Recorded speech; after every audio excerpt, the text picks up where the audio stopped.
जब हम भारत के भूगोल के बारे में सोचते हैं तो क्या ख्याल आता है? शायद नक्शे पर बनी कुछ लकीरें। लेकिन आज हम इन लकीरों से कहीं आगे जाने वाले हैं। हम बात करेंगे उस कहानी की जो इन लकीरों के पीछे छिपी है। एक ऐसी कहानी जो एक जीवंत, एक गतिशील सिस्टम की है, जो लाखों सालों से बन रहा है और पता है, आज भी बदल रहा है। तो सवाल ये उठता है कि आखिर वो कौन सी जबरदस्त ताकतें हैं जो दिखती भी नहीं हैं, जिन्होंने दुनिया की सबसे ऊंची पर्वत श्रृंखला हिमालय को खड़ा कर दिया, जिन्होंने भारत के मैदानों और नदियों को वो शक्ल दी जो आज हम देखते हैं। इसका जवाब पृथ्वी के बहुत गहरे इतिहास में छुपा है। तो इस सवाल का जवाब ना दो बहुत ही पावरफुल नेचुरल प्रोसेसेस में है। भारत का पूरा पर्यावरण असल में दो बड़ी ताकतों का नतीजा है। पहली वो जबरदस्त भूगर्भीय टक्कर जिससे हिमालय बना, और दूसरी मॉनसून जो इस पूरी जमीन में जान डालता है। तो चलिए इस जबरदस्त कहानी की शुरुआत करते हैं भारत की सबसे बड़ी, सबसे शानदार पहचान से। जी हाँ, राजसी हिमालय से। ये सब कुछ शुरू हुआ टेक्टोनिक ताकतों के एक बहुत बड़े ड्रामे से। जरा सोचिए, करोड़ों साल पहले इंडियन प्लेट एक यात्री की तरह लगातार उत्तर की तरफ बढ़ती रही और जाकर यूरेशियन प्लेट से टकरा गई। और बस इसी जबरदस्त टक्कर ने दुनिया की सबसे ऊंची पर्वत श्रृंखला यानी हिमालय को जन्म दिया। और एक कमाल की बात बताऊं, हिमालय आज भी, जी हाँ, आज भी ऊंचा हो रहा है। ये एक एक्टिव, एक युवा पर्वत श्रृंखला है। ये सिर्फ पत्थर और बर्फ का ढेर नहीं है, नहीं, बिल्कुल नहीं। ये एक बहुत बड़ी दीवार की तरह है जो हमारे मौसम को कंट्रोल करती है, नदियों को पैदा करती है, और कह सकते हैं कि पूरे सब कॉन्टिनेंट की जिंदगी की धुन तय करती है।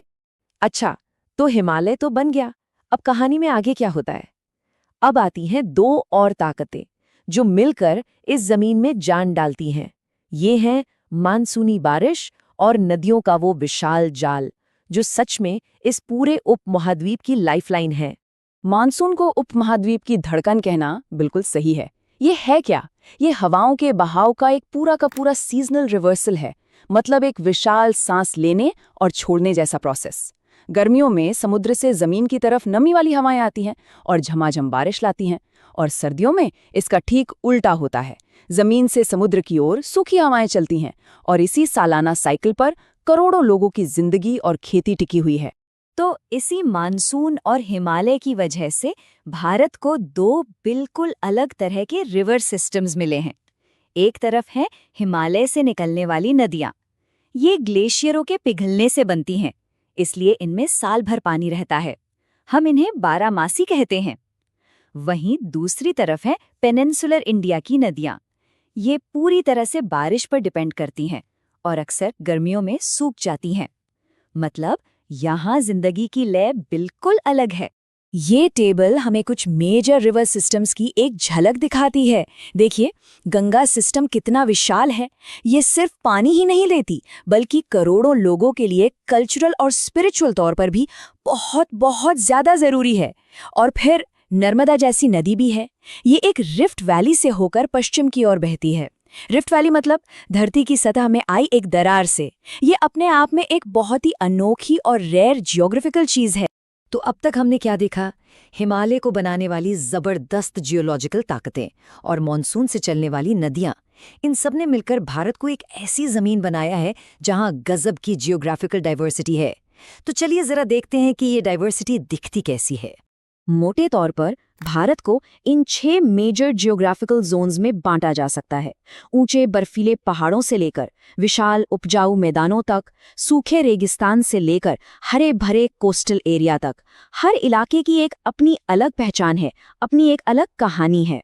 और इस डाइवर्सिटी का एक बेहतरीन एग्जाम्पल यहाँ पर है। एक तरफ है थार का विशाल रेगिस्तान, जहां तेज हवाएं चट्टानों को तराशकर मशरूम जैसी अजीब-ओ-गरीब शक्लें बना देती हैं। और दूसरी तरफ हरे भरे वेस्टर्न कोस्टल प्लेन्स, जहां लगून और बैकवाटर्स हैं, मतलब शांत पानी, जो जिंदगी का एक बिल्कुल अलग, शांत और खुशहाल आधार है। सोचिए, एक ही देश में कुदरत के दो कितने अलग अलग चेहरे हैं। लेकिन यहाँ एक जरूरी बात याद रखने वाली है। जिन पावरफुल ताकतों ने ये कमाल की डाइवर्सिटी बनाई है, वही ताकतें कभी-कभी काफी विनाशकारी भी हो सकती है। भारत का यही डायनामिक नेचर इसे नेचुरल हजार्ड्स के लिए भी वल्नरेबल बनाता है। ये जो नक्शा है, ये गंभीर सच्चाई दिखाता है। ये भारत के उन इलाकों को दिखा रहा है जहां अक्सर सूखा पड़ता है। देश का एक बहुत बहुत बड़ा हिस्सा पानी की कमी से जूझता है, और इसका सीधा कनेक्शन है मॉनसून की अनप्रिडिक्टेबल होने से। और ये आंकड़ा तो सच में चौंकाने वाला है। भारत का लगभग 2/3 मतलब 2/3 हिस्सा सूखा, बाढ़ और साइक्लोन जैसी आपदाओं के लिए वल्नरेबल है। ये एक बहुत बड़ा चैलेंज है जो लाखों लोगों की जिंदगी पर असर डालता है। सूखे के अलावा साइक्लोन भी एक बड़ा खतरा है। खासकर बंगाल की खाड़ी में जो ये पावरफुल तूफान बनते हैं, वो अक्सर हमारे पूर्वी तट से टकराते हैं और भारी तबाही मचाते हैं। ये भी उसी डायनामिक और कभी-कभी खतरनाक सिस्टम का ही एक हिस्सा है। तो इन सारी चैलेंजेस को देखते हुए ये तो साफ है कि इस कॉम्प्लेक्स और नाजुक एनवायरनमेंट को बचाना, कंजर्व करना और भी ज़रूरी हो जाता है। तो चलिए देखते हैं कि इस डायरेक्शन में क्या कोशिशें हो रही हैं। सरकार ने इस मामले में कई बड़े कदम उठाए हैं, जैसे 1973 में शुरू हुआ प्रोजेक्ट टाइगर, जिसने बाघों को सच में विलुप्त होने से बचाया, या फिर 2014 का नमामि गंगे प्रोग्राम, जो हमारी सबसे पवित्र नदी को फिर से जिंदा करने की एक बहुत बड़ी कोशिश है। ये सारी कोशिशें भारत की बेशकीमती बायोडायवर्सिटी और नेचुरल रिसोर्सेज को बचाने के लिए ही हैं। और ये नक्शा देखिए, ये भारत के बायोस्फीयर रिजर्व्स के एक इम्प्रेसिव नेटवर्क को दिखाता है। ये जो प्रोटेक्टेड एरिया हैं, ये सिर्फ वाइल्ड लाइफ को ही नहीं बचाते, बल्कि ये भी दिखाते हैं कि हमारी ये कोशिशें ग्लोबल लेवल पर भी कनेक्टेड हैं।